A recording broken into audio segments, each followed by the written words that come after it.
Yes, we do. Yeah. I will ask Esther to bring it. Okay. But are there no more? Maybe here, over there.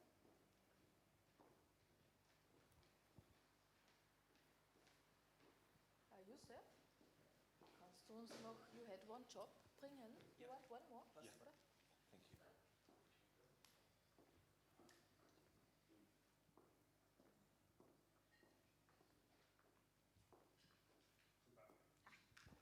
So, good afternoon. Hello. I hope you had a very warm, great lunch break. So glad to be back, and it's a pleasure for me and an honor to present our next speaker, because it's I think you know him quite well. Most of you, it's our founding director, my predecessor, and now a member and manager at the International Institute for Innovation in Politics. You know that, Josef Lentsch, who will give us the presentation and the keynote on political entrepreneurship. And it's great to give the micro to you, Josef. Thanks a lot, Birgit. Good afternoon. I'm your dessert now, so I'll try to keep it short and sweet. We have about an hour, and I like to keep those sessions very interactive. So if you have a question, if you have a comment, then please just raise your hand or just shout in. So what I'm talking about today, and perhaps discussing also with you a little bit, is political entrepreneurship. That's the title of a book I've written in 2018 with Springer, and at least one person in this room I also talked to about this. Ciudadanos was one of the parties I've interviewed for this book, but I've interviewed a few others as well. And it's about new political parties in the political center in Europe, how they built themselves, how they achieved what they have achieved so far, but also what their challenges have been, are, and what mistakes they've made. So it's not just a nice picture of how anyone can found his own party or her own party, but also what mistakes people make. Smart people make stupid mistakes, so they are also in here, and hopefully people can avoid them in the future. So political entrepreneurship, that's for some that's a kind of a strange concept, right? Politics and entrepreneurship, they don't usually go together. So there's a critique from the right that says, politics and entrepreneurship don't go together because politicians can't be entrepreneurs. That's just not possible. They are bureaucrats. They are public officials, but certainly not entrepreneurs. And there's a critique from the left that says, well, political entrepreneurs, that must mean that basically people try to exploit politics for their own advantage, right? They try to exploit and gain benefit, make profit by investing in politics, and that's a bad thing, right? And my definition of political entrepreneurship is neither of the two, and I will get to that in a second. But first, if we look at democracy today, if we look at the problems that many of our countries have, then I think it's easy to say that democracy is under threat, even under attack. It's getting worse in many places. But, and this is my thought, and it has been expressed very well by Robert Dahl, a great American scholar of democracy. And he said, that democracy is changing is not a problem. It's actually the nature of things. The democracy of our successors, it will be different, and it has to be. It has to be different. It shouldn't be the same as the democracy that we had. I was in Sweden talking about political entrepreneurship a few months ago, and I talked to a social democrat there. And I talked about new parties, and very passionate. And then he came by after the talk, said, hey, so a very good talk, but we don't need more parties. We don't need more parties. Actually, it has become much more difficult to govern. So why? Actually, what we need is 2 parties, not more, or 3. And I said, I fully understand from your perspective. If you want to go back to the 70s, that's fine, but we can't. And we shouldn't, I think. We should go forward and not backward. So I don't think, my book is basically also a case against nostalgia and a case against what some people call the fragmentation of political landscapes. We talked about that a little bit. Some say also the Dutchification, that there are more and more parties and it gets harder and harder and more difficult to govern. I don't think that's a problem in itself.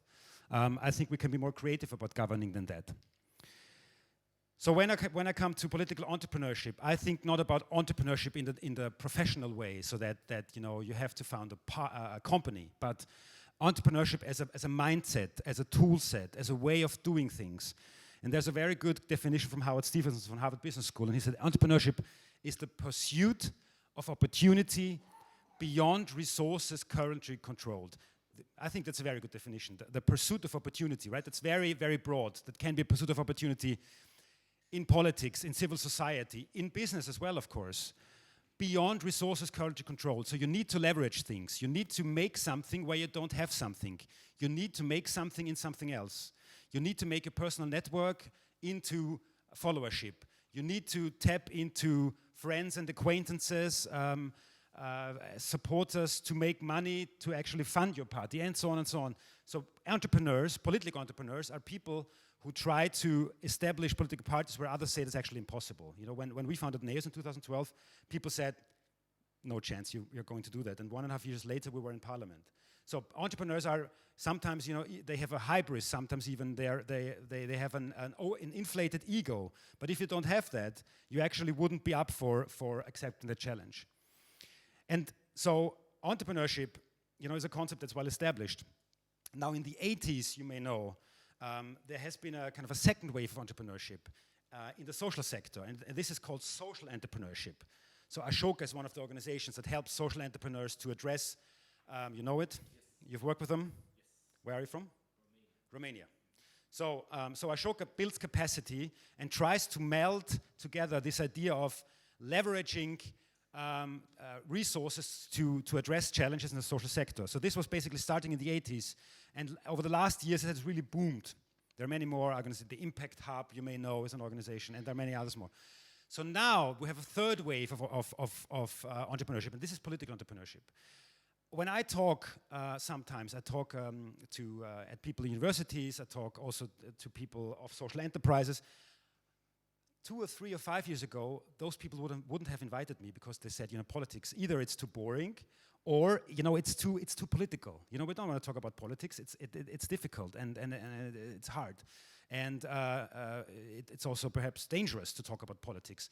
Suddenly that changes. So we have a window of opportunity, and entrepreneurs make use of that. So what my definition of political entrepreneurship is that it's citizens who found new parties from scratch. So I focused on parties that have founded themselves from nothing. I haven't looked so much at split-offs.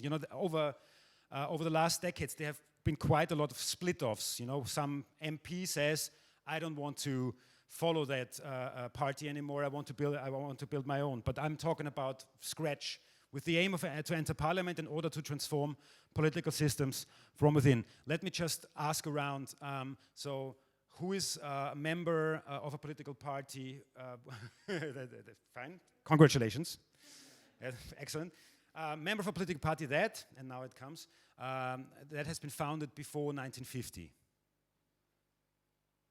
before 1960, before 1970, before 1980, before 1990, before 2000, before 2010. So, you are all representatives of that phenomenon, that what IRI calls emerging parties, what we have seen over the last 5 years in Europe, since the last European elections, 100 parties have been founded in Europe, and many of them have actually entered governments. So that's the phenomenon I'm talking about, to transform political systems from within, right? That's the idea. I won't go into detail into the theory of it, just saying, because sometimes I'm asking, what's the difference between political entrepreneurship and, say, political movements? And the difference, I say, is that if you look at political entrepreneurship, that you people try to transform the political system directly, whereas, for example, social movements try to either address it indirectly from outside of the political system, or, for example, social entrepreneurship also does not address the political system from within, but from outside. And there are also, of course, policy entrepreneurs, people within the political system trying to change some policy, but not necessarily the political system itself. So that's the difference. And now, the bad news. I'm sorry to say, and please don't take it personally, but most political startups fail. And that's okay, from my perspective at least. Perhaps not from yours if your political startup fails. But from a democratic innovation point of view, it is necessary. And actually, we need more political startups, and we need more political startups to fail, because that is how innovation happens, also in the business world. Actually, many political parties haven't failed for too long. If you look at some of the old established parties in our systems, then there are some parties who have been around for 50, 60, 70 years. In younger democracies, perhaps, since 1989, but they've been there basically forever. And they should have failed a long time ago. Why haven't they failed? Because the threshold to entering those markets often is very high, and the security they have is also very high. So it's a quite privileged position to be in if you're in the political market. But we need more innovation, so we need more political startups and more of them to fail. The political startups I've looked at are those. Someone here from Progressivne? Of course. So Progressivne is, of course, in Slovakia. You just were in Bratislava, right, and met Ivan. Ivan is one of the people I talked to. Fascinating party. Momentum is another party. Someone from Momentum here? Very good. Congratulations on entering the European Parliament. Actually, Luis Cano, who runs the Academy of Momentum, I think. Yeah, he said basically Momentum are using this as a basis for organizational development, which makes me very proud. And I'm very happy about that. Nowoczesna is the one party of this sample that is really struggling. It's a Polish, someone from Nowoczesna here. It's a Polish party. It's now around 2%, 3% in the polls. It has done really well in the past. Some mistakes were made. I think there's no secret about that. Like any other political startup makes mistakes, but some of them are more lethal than others. And there are a couple of those that Nowoczesna has had made in the past. So there's still a chance, I think, but it's certainly at the moment in a tough place. Ciudadanos, I saw Adrian beforehand. Is someone else from Ciudadanos here? So Ciudadanos, Spanish political startup that actually started in Catalonia and then scaled up from there to the national level. And then those three, there's one not European, Yeshatid, almost made it to the government. They already were in government. There's Homage, of course, you all know, and there's Neos. And all of those have been or are actually in some way in the government. But so what has changed, of course, is that Progressivne is now in the European Parliament, and that Momentum is as well in the European Parliament. So this is, in a way, not a representative sample, because most of those startups actually perform pretty well, which is good for me, because it's a good sample. But of course, we can also talk about startups that perhaps haven't been so lucky. Sorry. In France, with Homage, now you can put Agir, the new part of the right side. All right. All right. Yes. So I mean, they're really in Latvia and other places. So I haven't kind of, I don't have a monitor here of all the new parties, but it's an incredible number and it's fascinating. Very good. Congratulations. Was there a question or comment back there?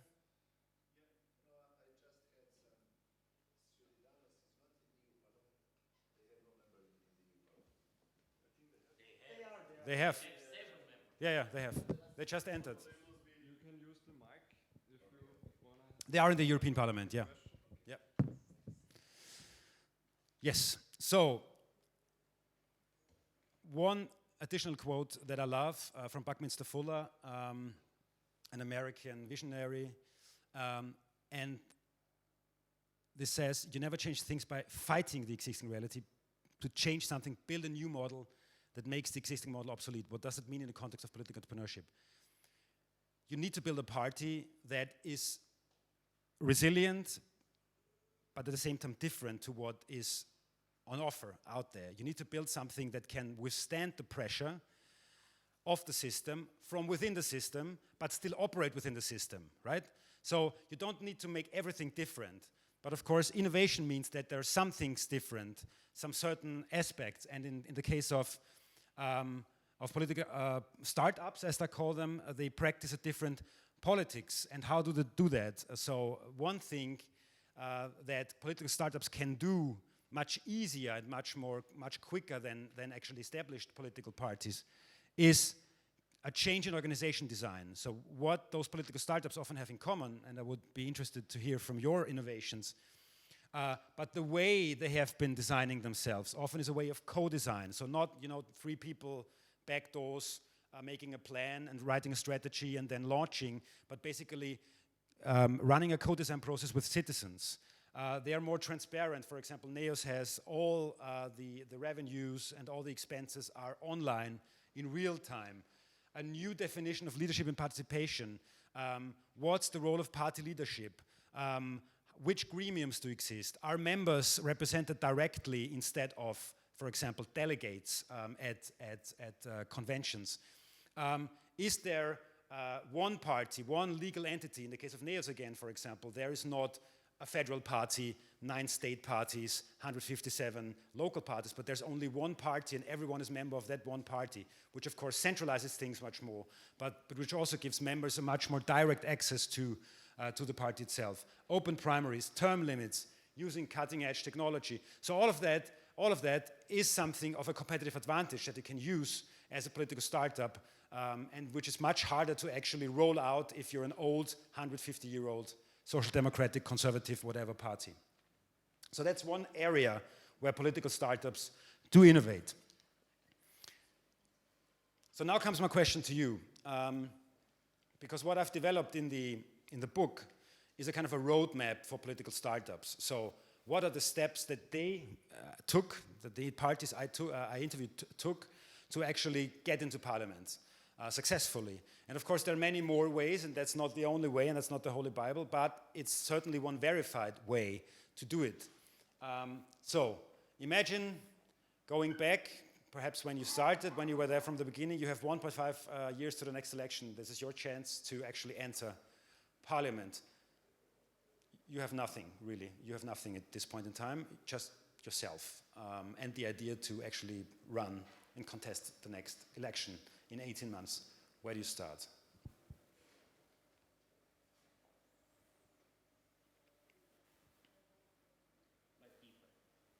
But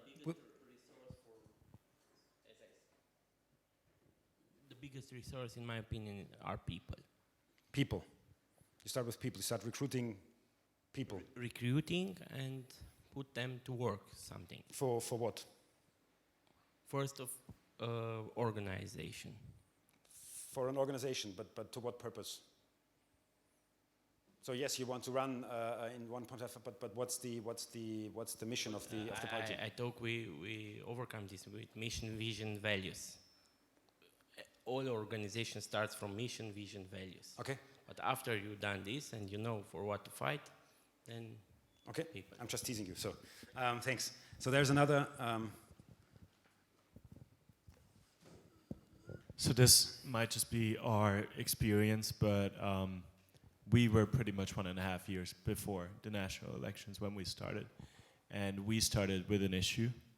And I think starting with an issue is good because it's not as abstract as a mission and a vision and whatever kind of statement that will be crafted by a committee through 1.5 years and then approved by a Congress. Et cetera, et cetera. So I think we start with an issue that falls within the future mission and vision of the community itself, but is concrete enough and can excite sufficient amounts of people that you can actually build a community around that, build a movement around that. For us, that was having a referendum on withdrawing the Olympic bid, so that Budapest cannot host the Olympic Games, but it cannot be anything. It can be anything, I think, that falls within whatever political agenda the community has. So you start with an issue, start with people, please. if I want to be elected in 1 year and a half for the national election, if I want to be member of the parliament, I go in a party already exists for myself. If I want to be president of the republic, like Macron, I create a new party. But if I only want to be MP, I really think you go in a party who already exists. Understood. So, in a way, of course, it's a... Hello, Indra. It's a trick question because, of course, you start much earlier, right? Like, you don't start 1.5 years ahead of elections with nothing. Yes, yes, but let me elaborate on that. But you didn't start with nothing, right? You started with something, and that is where actually all of the political startups I've interviewed started with in one way or the other, and that is understanding. Understanding what are you up against, understanding the political system. Many of the people, of course, and that's no coincidence, many of the political entrepreneurs have been engaged in politics, in the political arena, advising, consulting, working in cabinets, in different ways. But the first thing you need to have is to develop a deep understanding, I would even go further, a deep appreciation, and some even use the word love, of the political system. You have to be a political animal. You have to understand it in depth and not just on the surface.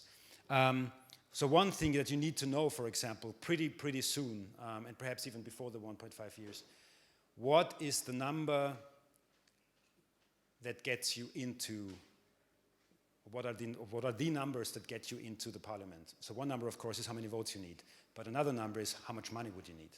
Many startups that I've talked to have underestimated the necessity and the importance of fundraising. Yes, because they think, well, we'll solve that later. We have to first spend 12 months to work out our policy manifesto. You know, we need 300 pages of program, and then we actually think about how we can fundraise. That's wrong. Right? You need to tackle it at the same time. You need to tackle it right from the very beginning. But you also need to understand, of course, what are the shortcomings? What is the itch to scratch on behalf of citizens? What is it that citizens want, need, miss? What are the market opportunities in the political market? So that's the first step. And of course, you know, it's easy to skip that and start with a superficial understanding, and then you're already lost. You know, you won't get anywhere. Even before you start thinking about your manifesto.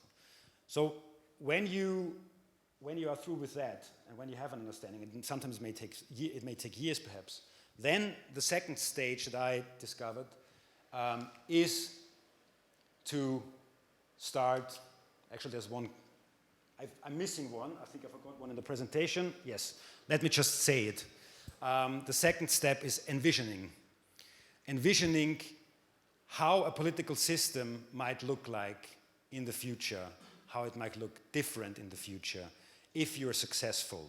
What is your vision? And that can be, and should be, and this is where the people come into play, it should be, of course, a vision that's shared. It should be embedded in values that are shared. So for example, with NEOS, we started very early on to invite people, but of course, trusted people. It was 40 for the first meeting, and then it grew over time, to start developing and mapping out a shared vision and a shared set of values, a shared universe of values, even before we started to talk about policies. So this is where the co-design comes into play. You need to start thinking about a process that enables people to input, but that also enables you to arrive at decisions, of course, in time, because you can spend hours and hours on that, not arriving anywhere. So understanding is step one, envisioning is step two, and if you are through that, then you can start building. And then, of course, building is a huge amount of different steps, and not all of them have to be taken in this necessarily order. It might be different from country to country, but you need to find, this is where the people come, sparring partners, accomplices, matrons, patrons that give you money. You need to start interlinking what I call islands of discontent. So people in civil society who are fed up with the current system, who are open for a new alternative. You need to start interlinking them. You need to start assembling them. You need to start organizing events where they can gather. And you need to start co-designing, as I said, your shared vision. And then also very quickly go out on the streets, discuss with people. NEOS, for example, made citizen forums quite early on when we had a manifesto that wasn't even drafted, but just some ideas. And of course, you need to start to build a critical mass. As Momentum, for example, has done it with this Olympia manifesto, which you find in the book as well, was a great way of organizing civil society and tapping into pre-existing anger about the application for the Olympic Games. So, and if you actually manage to do those things, then you will launch it. You will launch the party. And then you're ready to build up competitive capacity, funding, intelligence, alliances, as for example Progresivna has done it with Spolo in Slovakia, right? Very smart move to build a broad platform. NEOS built an electoral platform back in the day with the Liberal Forum and with the online party. So we tried to become bigger, we tried to become relevant, of course, while recruiting candidates, recruiting the campaign team, and so on and so on. And then, if you have all of that, you run, and if you've done your homework, and if you've been lucky, of course, as well, then you enter. And entering, who of your party are in parliament? Everyone? Not everyone? Half, right? Almost everyone. I don't know how you experienced it, but to NEOS, the whole entering parliament came as a shock. It was like a trauma. Suddenly everything was different. Suddenly, contracts had to be renegotiated. The parliament had to be somehow managed. There had to be an academy that had to be built, and so on and so on. It came as a total shock. And many startups make many mistakes here. Not having a plan, not having an idea, stumbling into the parliament, and then losing oneself in the parliamentary process. But if you actually manage to do all of that, then you start scaling. You start scaling, in our case, in NEOS case, on the state level. So you run in state elections, you run in European elections. Or in Ciudadanos' case, they started, as I said, in Catalonia and scaled up to the national level. And you start to, that's already the longer term, you start to generate an ecosystem. So you have alumni, right? You have people that leave politics and that go into other positions, but that still are some way connected perhaps to you and to your party and your system. So you generate this ecosystem, you build alliances to re-enter and grow ideally. So that's the step to bring about political change from within the parliamentary system. And of course, many of you will know the journey in one way or the other, but this is basically the distilled version of what those 7 political startups have told me, how they've been successful and how they grew. In the case of Progresivne, they even got a president now in Slovakia, which is sensational. In the case of En Marche, they have now a president sitting in France. In the case of Ciudadanos, they're one of the 3 biggest parties in Spain. In the case of NEOS, it may be in government in autumn, but it certainly is on government on state level already.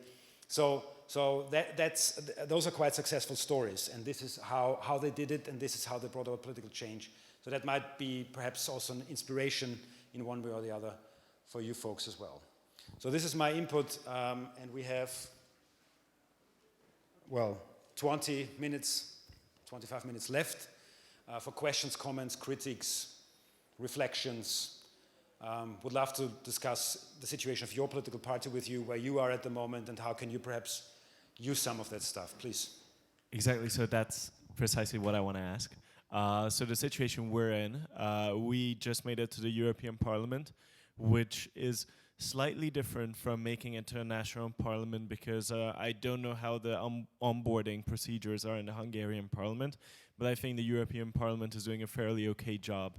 And also it's quite far away, and it's the middle of the summer, etc., etc. So it's politically less sensitive, the way where our two MEPs are soft landing there. However, we're going to have municipal elections coming up in October, where we're probably running in about 150 different districts, and we'll have about a dozen mayoral candidates, and yeah, hundreds of local candidates. So essentially, our first really important domestic, entering into the political arena will be on a scale that hasn't been managed by such an organization before. We've been a party with 2, 3, 4, 5 politicians. We haven't been a party of 100 politicians. How do you think one can manage that? Just to understand your question, so does your question focus on what happens when they have become politicians? So if you have 100 people on the local level suddenly, right? Yes, I think we can manage the campaign itself. I'm more worried actually about what happens when they make it to the municipalities, because probably the opposition will run in a united front against the government. So the challenge will be, how can they keep themselves distinguished from the other opposition parties and candidates afterwards? The question is, how will they not be corrupted, even potentially accidentally, etc., etc. Many questions rise that I feel like we have many people with no political experience whatsoever, yes, and we don't have a system that can control them centrally. Yes, I mean, I would also love to bring Indra in, who's the speaker of the Lower Austrian NEOS group, and she's had that experience of getting 40 people. Oh, this doesn't work. It is. I did not listen at the No, moment. the question was, they will have, after the municipal elections in Hungary, they might have 100 new people suddenly in, all over Hungary. How you do this? And then the question is, how do you manage those people? How do you make sure to, first of all, support them, but also how do you make sure that, there are no bad apples? And if there are bad apples, which with 100 people, I'm sure there will be one or other. It's unavoidable. So how do you then manage that process? What are the most important things, your learnings, already done it? You have to start managing before they are here, I think. So you have to start manage the process already when they start entering your group, because you don't know if the people fit to your organization or to party or not. So what we are doing in Lower Austria, I have the presentation after Josef then, yes? But I don't have this part in there because I have the NEOS history I'm going to tell you. But we have the same situation in Lower Austria. We had the elections on the municipal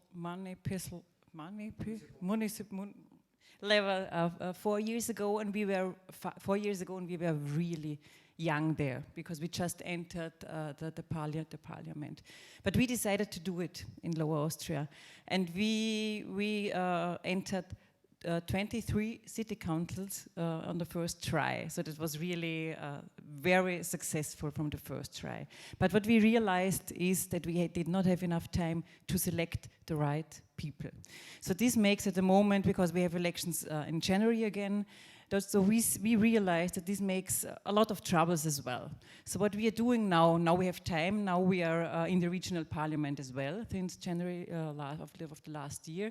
What we're doing now, we really have a clearly designed process, how we find the people, select the people, train the people, and then support the people when they enter the local parliaments. Is it something, Indra, you were willing to share with Momentum? Yeah. Potentially. That would be fantastic.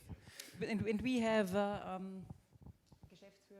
managing directors in every county as well. And they are responsible for this process. So I don't know how you are organized, but there is one person who is really responsible for this structural building up of the organization. And what we have a person, and that's also very interesting. We decided for a person who was not coming from a political party. We decided to go for a person who came from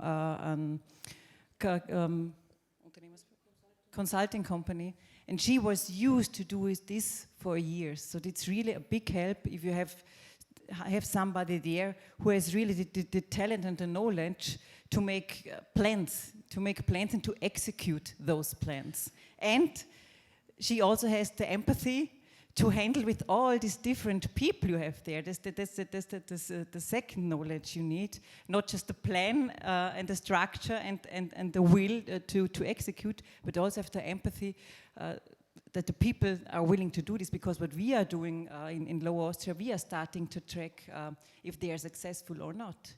We had the European elections right now, all of us had, and we really started tracking how much they are supporting the system, and we are also tracking how often they have clippings in media and so on. In the beginning it was hard for them because it was like somehow to control them, but in the end they realized it's a big support that they have a kind of measurement where they are standing at the moment, because all of them who'd entered this communal level, they were no politicians before. They were Bürger, people Citizens. citizens like you and me. Yeah. Yeah. So I've not been using English for a very long time, but I will get into it. thank you, and thanks for chipping in. One other idea that Vienna, for example, also uses quite successfully is to facilitate self-organization, for example, by building clusters. So, for example, if you would define certain regions, of 2, 3, 5 cities that work with each other, cooperate with each other, support each other, but also in a way monitor each other in some ways, that can also make the system more resilient and bundle some of the resources you might have. So, for example, in Vienna you have 23 districts, and you have, 8 clusters or something like that. So clusters of 3 districts. So that might also be something that you could roll out for regions that are nearby, where people just drive 10, 15 minutes by car and are then meeting on a monthly basis, perhaps. Please. Yes, for Macron, it was a problem they have. You have 2 or 3 months to nominate more than 570 candidates. And with this candidate, most of them have been elected. We have more than 360 today, and not most of them, half of them came from the Socialist Party. It wasn't no problem because they are professionals of politics. Many have been to the school of young socialists and they know the rule. But the other half, we have the best and of course not the best. At the beginning, they have a woman who have been elected as the MP at MP, and she organized a visit of the National Assembly, and she asked money for that. You have to pay to visit the assembly. Well, I don't know. I don't think she was not honest, but she don't know the rule. So now, what they are going to do at the next year for the local election for the mayor, they try to find a lot of mayors who are now in position and came from the Republican Party to go with them. They cannot find in a short time like that a new generation. When it is an MP, you are with him at the National Assembly and you can work with him.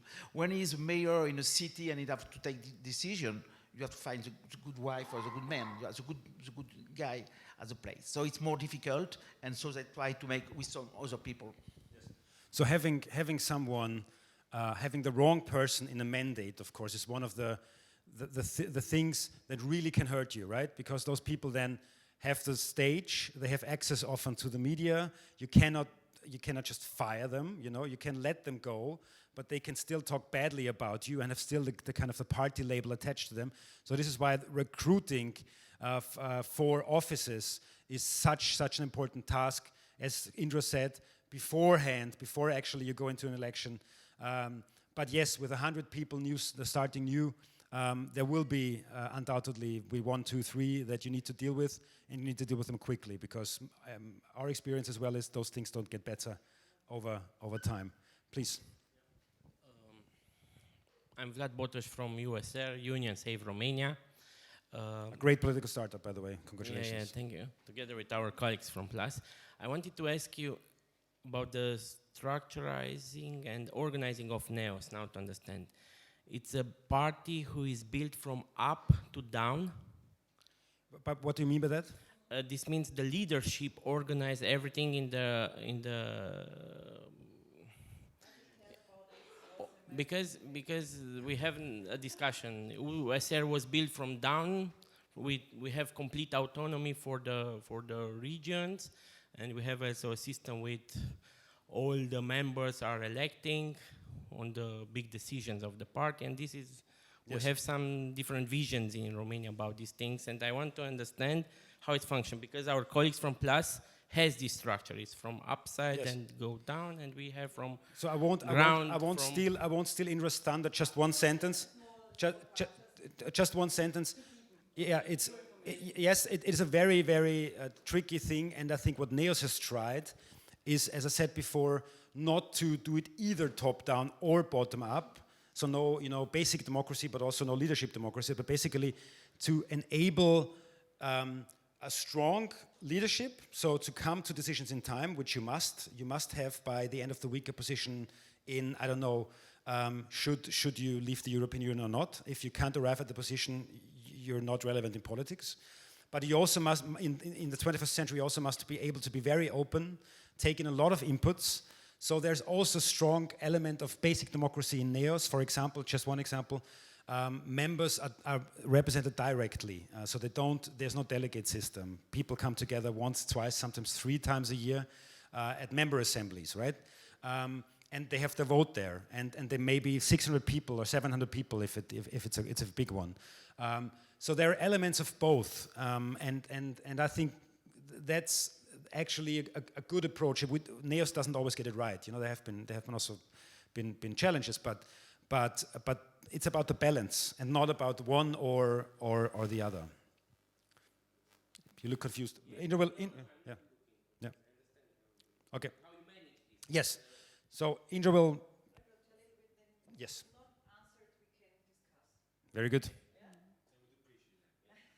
Very good. Thanks for the question. No, there's no one scheme. There's not one model, and it also might, of course, it will be different from each political system to each political system. But I think the principles of calibrating that in organization design, I think that's what makes it interesting. Please. Yeah, just a comment also from my part. So thank you for putting together this term of political entrepreneurship. That's what we've been talking about also in our political party, that we have this entrepreneurial spirit, and that's how we see our organization acting really and succeeding as well. To reflect on what colleagues said, indeed, on recruiting, we also pay a lot of attention to that, and admitting even party members. We do it very careful selection of party members, not to speak about even higher positions for our members. And then we are now for half a year in the parliament and in the government as well. So the slide before that you had was we are in this this very challenging part where everything falls on us, and of course all the leaders are now overcrowded with work, and then how to reconnect with our party members with a huge network of the people who have supported the party to get into the parliament and the government. So this is really, I understand very much about this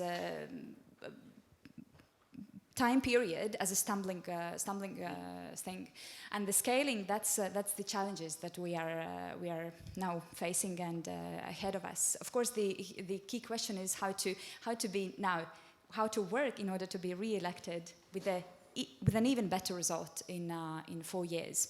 But I wanted to share also one element of our what we do.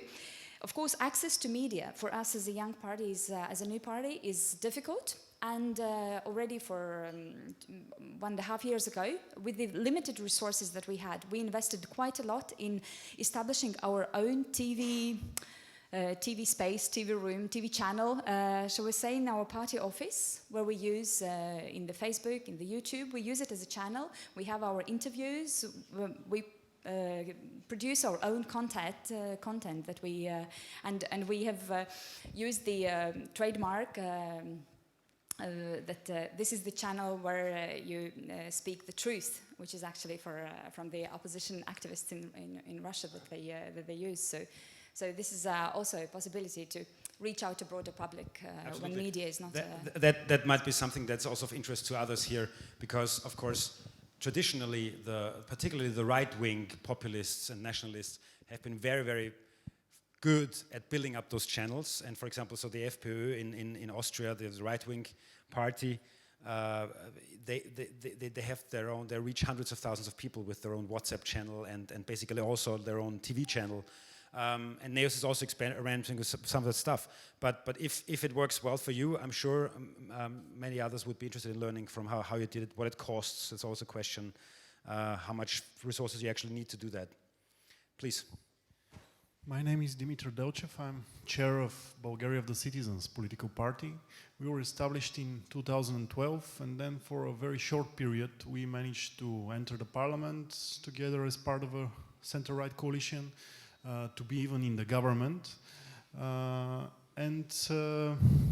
we are outside the parliament because the coalition was broken. But in my perspective and in my experience, it is very hard to control all the members, all the structures in the country because of the fact that at some moment the headquarters loses sight of the local lists, especially local elections. And it will be very big effort and maybe inefficient effort to try to have every single candidate in every single municipality tried off by the headquarters and approved by the headquarters. This may cost an election because it will be so burdensome procedure that you may lose the deadline and not be able to have a list. I think that the better way to control your people in the country is through a program.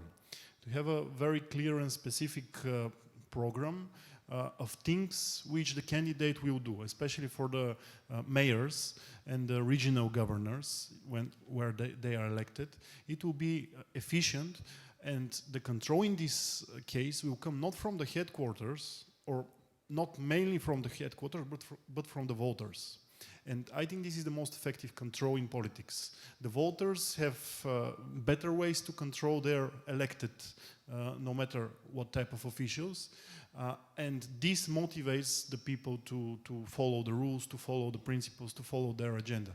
The problem with our entering the parliament in 2014 was exactly that. We didn't have a clear agenda what to do. Yes. And then it turned out that our members of parliament found all kinds of things to do, but not the most important what they were elected for. Yeah, I understand. So perhaps also Indra can say something about that. Be it KPIs that NEOS defines to actually track progress, but also how do you incentivize, how do you keep people incentivized to do the right thing? Please. For our new colleagues here, I'm actually a member of the European Parliament recently elected from PLUS. We are colleagues in the same alliance, USR PLUS. What we have actually done in order to help coordinate better the candidates and so on is to create a regional level, regional coordinator level. It is kind of inspired from what Anmarsh has done. And basically the new thing is that the regional coordinators are elected, so they are not just nominated. So basically you will have people that have the right type of legitimacy to, more or less express their views on the local candidates. So this way you are actually taking a little bit from the local power and put it more to the central, but then obviously you need to manage actually 2 layers instead of 1. Now, this is something that we are doing. In 1 year or 2 year time, I will come back to Vienna and tell you if it's working, if it works or not. Yes. So we also had this layer in between with regional coordinator and regional coordinators, and we stopped it. It did not work. Why did it not work? Because we are still a voluntary organization, and they were volunteers, and it was very difficult to align them and to motivate them to do something, because usually they were not theirs who were going for an election. So there was a lack of motivation at the end of the day. So what we do now is we have a team focus. We trying to bring the teams into a position that they can organize by themselves. They have a frame, they have a target, there is a program, a frame program, which all of them is the same for all of them, and of course they also will develop their own program from bottom up. But I think what is evident is in every team, in every city team, you need one head. And this head is responsible for the performance of the team in the end, and is also the person you're communicating to. So what we're doing at the moment is we're trying a directly communication through these heads. And when it's coming to elections, we correctly this class in forming, storming, norming, performing phase. We're doing this. We're really doing this like this. At the moment they are forming. They are looking if there are another women, man who join. They have things to do because we had European elections. We will have parliamentary elections in September again. So there is a lot to do. They have to prepare for their own elections as well. So they have tasks to do, and it's clear what the tasks are. And they have to organize inside the team and to learn from each other. Will this function? Can we work together? And they make a proposal for the list. And the next, the Landesvorstand. The next level is the board of the state board. Yeah. We just into Wien when we see there are some problems. We have so it's a Pate of English. Say it again. And Pate. A patron. Yeah, but in we are not godfathers. Yeah. No. You mean like a But but as from our board, yeah. The people have responsibilities for defined amount of cities. So they always have an overlook what's going on there. That's how we organize it. Great. So there's one more question, and then we're out of time. So, please. Sorry for the extra question. I was just wondering, given that you said all of these parties have been founded after 2010, which is fine, but 2020 is not too far. And the more of us enter parliament, the more of us will be seen as parties that aren't new anymore. So I'm wondering what you think about the challenge remaining new, or so kind of defending that kind of brand. And I know that some of the parties have been doing that. I mean, Emmanuel Macron didn't enter politics last year or the year before. Ciudadanos has actually been around for a while, etc. Yes. I'm just wondering, generically, what do you think? How best to defend the position with which we enter parliament, which is an outsider position? Yes. So the short answer is you can't. You cannot stay new forever. NEOS is not a political startup anymore as it was a few years ago. Of course, there's a professionalization going on. Of course, people don't recognize you anymore as the new party in town. There are other parties perhaps that are younger and more new than you are. So you need to somehow transfer that you are new into you are different. You're different in a way, for example, that NEOS is still the most transparent party in Austria. So those kinds of things where citizens can really see, this is an added value because all other parties are not transparent. They declined to implement the law just yesterday, again to make party finances more transparent and limit them and so on. So if you of course need to build your core brand, you need to live your values, and you need to enact, we can't enact policies, but you need to bring forward policies and motions and so on in parliament, in discussions, again and again and again that strengthen your core brand and that need to be different to what else is on offer. You cannot be new forever. That's, if you try that, you will fail. Others have done so. Momentum will also become an establishment party at some point, but it can be a different kind of establishment party.